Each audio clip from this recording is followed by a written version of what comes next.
Hi, this is a demonstration video for a Sansui TU-D99X receiver, AM/FM stereo.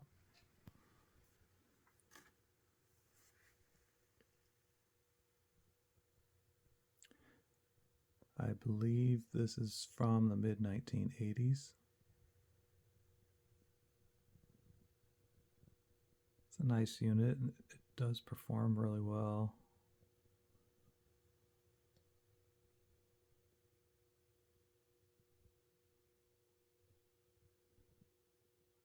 I'll show you some of the features. Let's start around the back here real quick just to go over the connections. It's your typical, typical ground. Got some FM connections here. These first three are FM connections. And then these last two are your AM. You can hook that to a loop antenna. Then you just got your output, RCA. And then you got your power switching, or you can plug in another stereo component to it, unswitched. And then your power cord. There's your model number for reference. This unit's in really nice shape. It's kind of nice. It doesn't have the screws on the sides like a lot of stereo components do. Just gives it a little bit cleaner look, I think.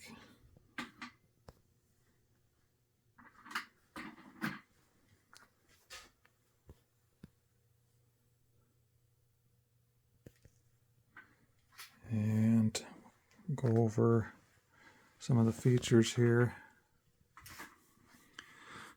You got your power button,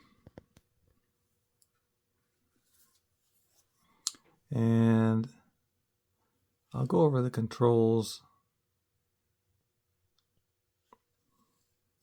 in a moment here, but you got your stereo indicator here, and how well the station is locked. So if you do some tuning, you'll see. Let me change the channel here and see if it does it. Change the channel around. There are some stations where you won't see, it come out to the red. Let's see if I can tune that a little bit. Yeah, see, when it hits a little bit weaker station, it kind of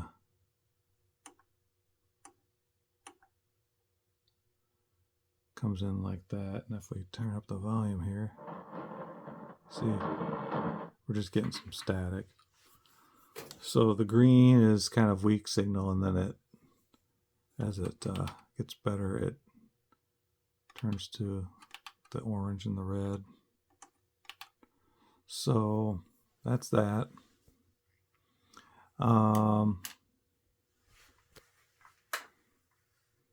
The other indicators down here is this RF mode.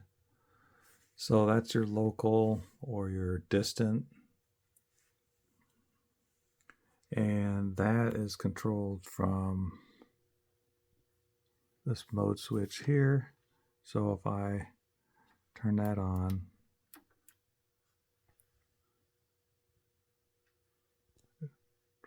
actually, no, I lied. It's this RF mode switch. DX and DX local. So that only works in FM mode. Let me change it to FM here. So I'll go back here. There we go. So what that does is, if you've got radio stations nearby, it might be a little more too powerful and causing interference, you can utilize that feature to help reduce the interference and improve the sound. And same thing with this IF band. There's a narrow or a wide. If you're getting interference from nearby stations, you can you can use that feature to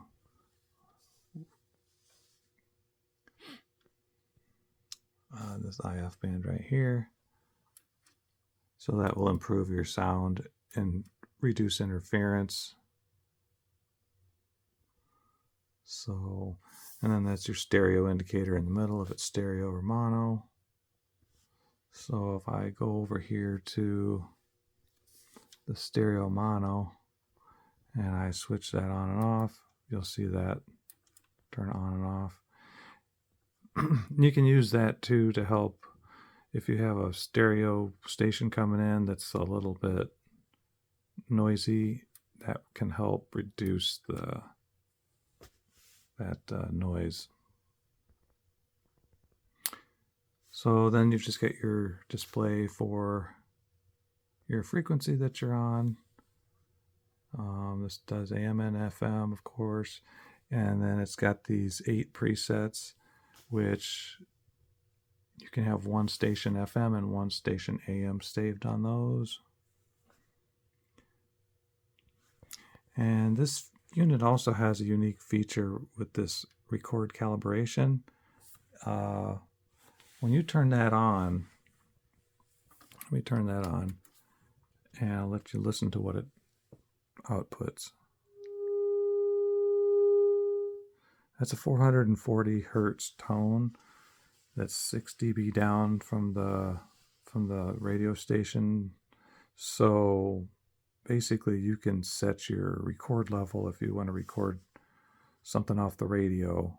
You could set that record level safely on your recording device, and then you're going to get consistent power, or sorry, consistent sound levels on your recordings that way.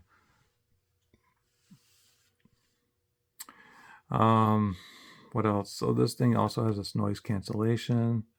You can turn that on and off. There's no indicator for that, but it just helps reduce noise if you're you know, the sound isn't good.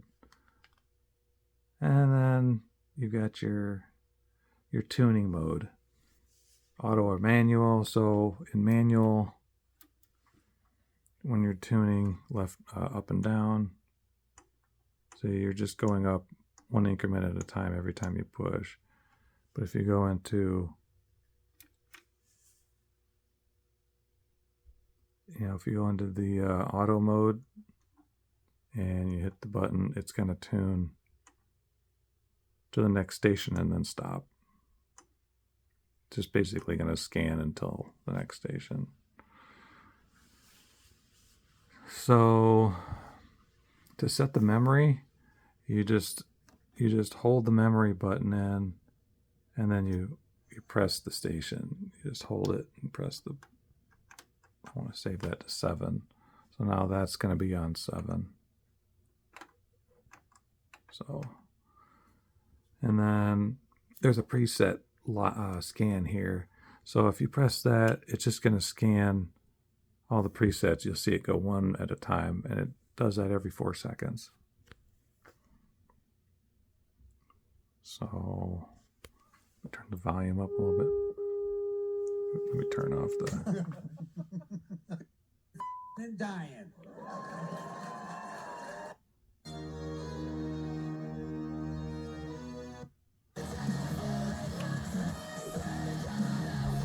So yeah, that's how that works.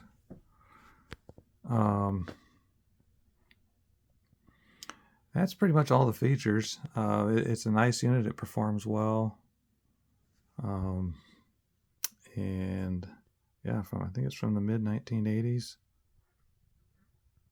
And that's all I really had. Oh, I do want to show you the inside. So I'm going to pause this and I'll pull the cover off and let you see what's inside. Okay, there's the inside. If you want to see the circuit board layout, looks like they got all the power supply stuff over here. Looks like this would be all your power supply.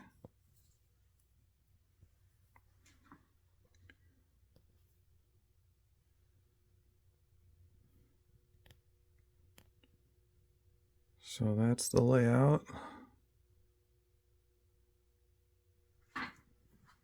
And that's really all I had for this. Thanks for viewing.